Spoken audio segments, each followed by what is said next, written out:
e em cada uma das religiões do planeta, Deus tem seus profetas, seus interlocutores. Para nós, Jesus, sem dúvida nenhuma, né? Bom, poderão dizer os judeus, não, para nós é Moisés, né? Poderão dizer os islâmicos, não, para nós é Maomé, né? E no Oriente poderão dizer, não, para nós é o Buda. Perfeito, mas a ideia de Deus não era dividir, não. Era trazer a sua palavra de forma que fosse compreendida por todos os povos, dentro da sua cultura e dos seus hábitos. E a ideia também é de que, uma vez que nós tivéssemos avançado, conseguíssemos reconhecer os mesmos princípios em todas essas religiões, né? Lamentavelmente, a gente ainda continua brigando para provar quem é o melhor interlocutor de Deus. E o tempo que a gente perde nisso, né? Esse aqui também.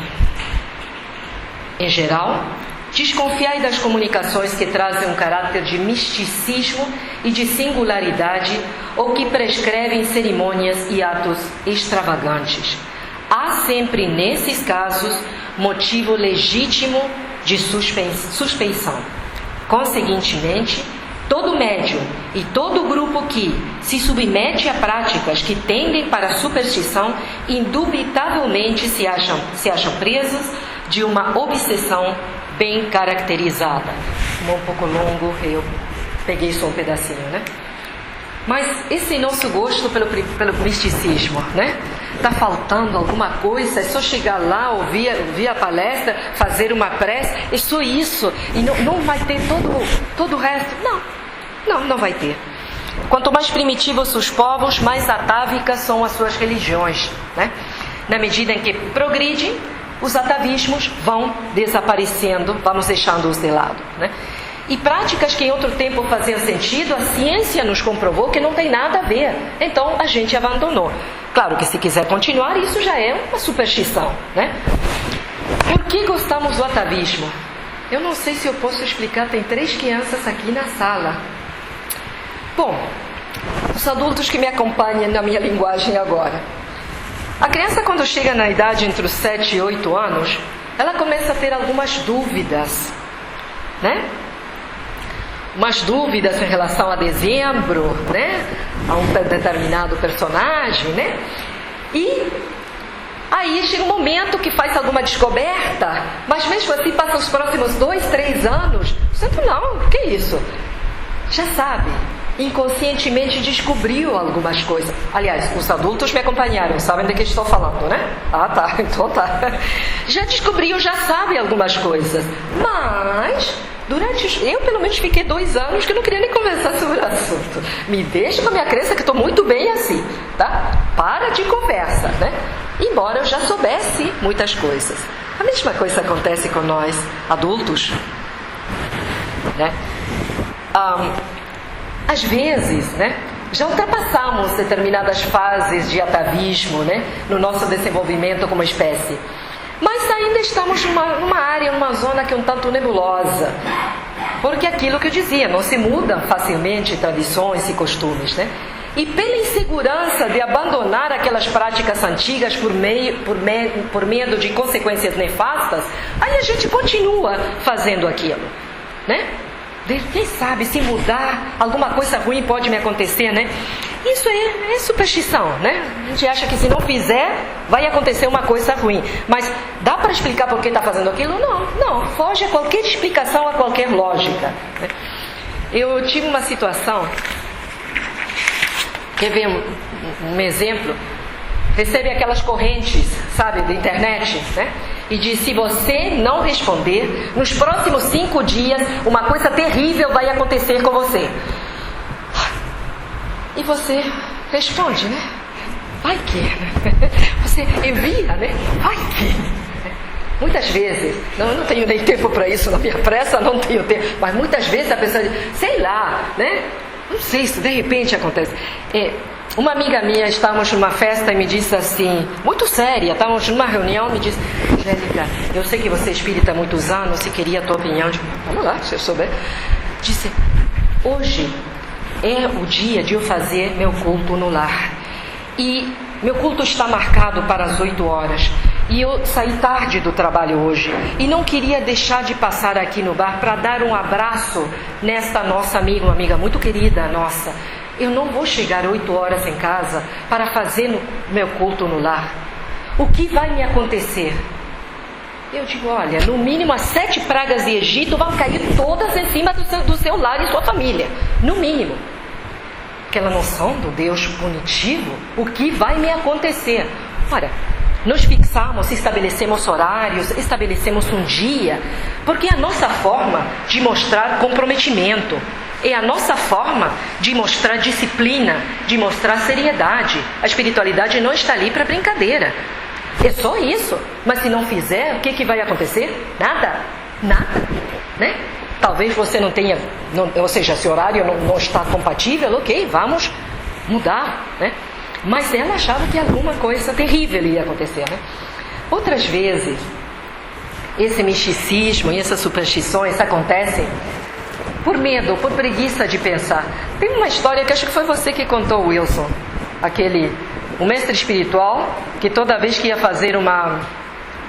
se reunir numa meditação no anoitecer, o gato começava a miar, né? Aí ele falou, por favor, amordaça o gato, pelo menos durante o momento que a gente está fazendo essa nossa meditação. E assim faziam todas as noites. Passou o tempo, o mestre morreu, o gato morreu, vem o outro gato, né? Continuaram sempre amordaçando, né? Bom, séculos depois, quando todos os fatos do evento estavam perdidos no passado, praticantes intelectuais que estudavam os ensinamentos daquele mestre espiritual escreviam longos tratados escolásticos sobre a significância de amordaçar um gato durante a prática da meditação. Vai ver que precisa amordaçar o gato durante a prática da meditação. Às vezes, é um pouquinho mais. Desculpe.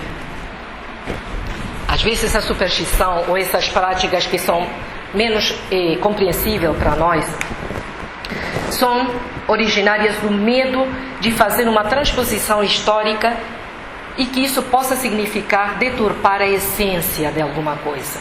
Por exemplo, nesse caso da França, esse atentado que eu falei, o X da questão parece ser, digo parece porque realmente lemos notícias de todo tipo, né? Que não se deve representar o profeta, não deve haver representação nenhuma.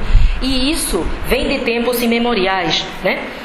No livro sagrado, no Corão, diz assim que essa proibição aparece nos dizeres do profeta do século IX, que estipula que pessoas que produzem essas imagens irão ao inferno por rivalizar com Deus, o único Criador capaz de dar vida às suas criações. Também são acusados de incentivar a idolatria, no sentido de que uma imagem e não o ser divino, ou seja, uma imagem e não o ser divino que ela representa, passa a ser objeto da adoração e da veneração, né? Então, mas naquela época em que isso foi dito, realmente as pessoas poderiam adorar um bezerro de ouro, como diz na Bíblia, e não talvez adorassem o bezerro em si, né? Mas hoje em dia eu tenho certeza que quando uma pessoa faz a sua prece diante da imagem da Nossa Senhora Aparecida ou de qualquer uma outra, se a pessoa precisa de uma imagem, ela sabe que não está adorando aquela imagem, que sabe que ela é feita de gesso, não sei de quê, né? Sabe que está ali projetando seu pensamento até o mais alto. Mas a antiguidade não era assim, não havia essa capacidade, entendeu? Então se entrava muito fácil nessa idolatria. Se hoje se quebra a imagem, a pessoa vai dizer, poxa, quebrou a minha santinha, vou lá e compro uma outra, certo? Vou lá na loja e comprei outra.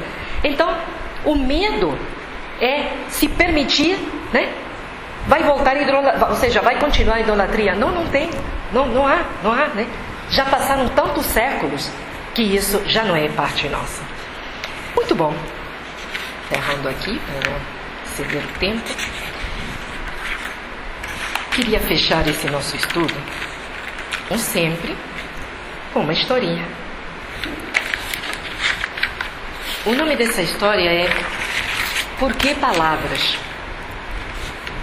O monge se aproximou de seu mestre, que se encontrava em meditação no templo, no pátio do templo, à luz da lua.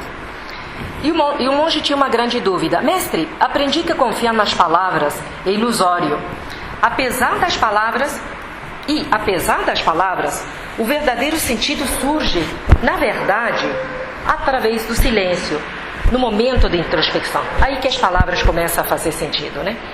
Mas vejo que os ensinamentos de Buda, todas aquelas recitações feitas, são todas feitas de palavras. Todo ensinamento é transmitido através de palavras.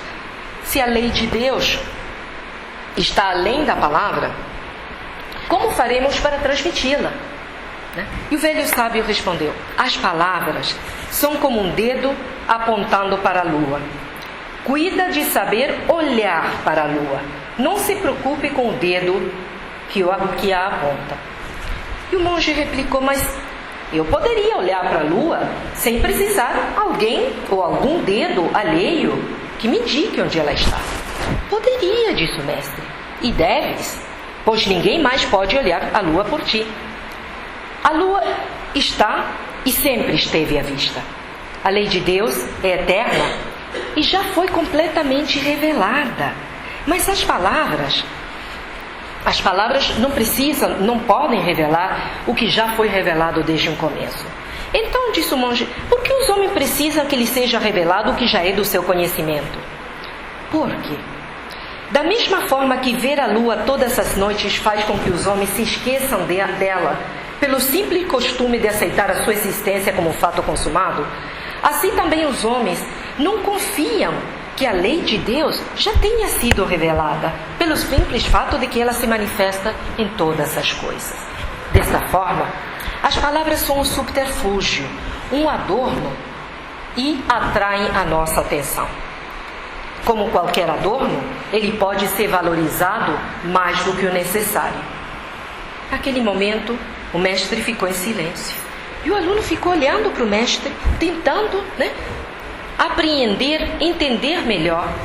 O mestre, mesmo de olhos fechados, fez assim. No meio da vertigem do nosso mundo moderno, procuremos, e é necessário que procuremos a palavra. E a palavra se encontra, por exemplo, aqui ou em qualquer casa de oração, que vai nos relembrar todas aquelas palavras ditas pelos Espíritos para nos ajudar. Absolutamente necessário que a gente quebre um pouquinho essa pressa e todos os sábados, uma vez por semana, esteja em algum lugar, porque as palavras atraem a nossa atenção justamente para o que é importante. Mas demos à palavra o seu devido valor, Ela é útil porque ela nos relembra os frutos que são esperados de nós.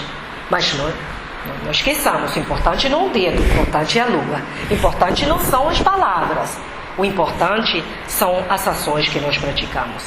Então, se quisermos melhorar a qualidade dos nossos frutos,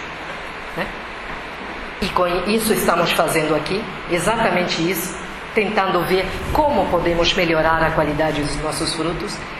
Digo então, se quisermos melhorar a qualidade dos nossos frutos, mas não estivermos dispostos a transformar as palavras abençoadas em ações no nosso dia a dia, mais uma vez estaremos pedindo peras ao olho. Vamos estar pedindo peras ao olho. Nós precisamos querer transformar as nossas palavras em ações. Ações que possam ser vistas e onde possamos ser reconhecidos pelo fruto que nós produzimos. Obrigada. Wilson? Sem pressa.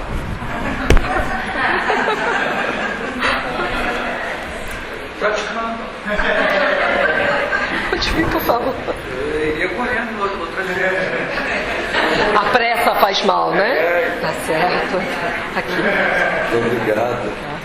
Penso desacelerar, mas tem que ser preguiçoso. Então Desacelerar para estudar, para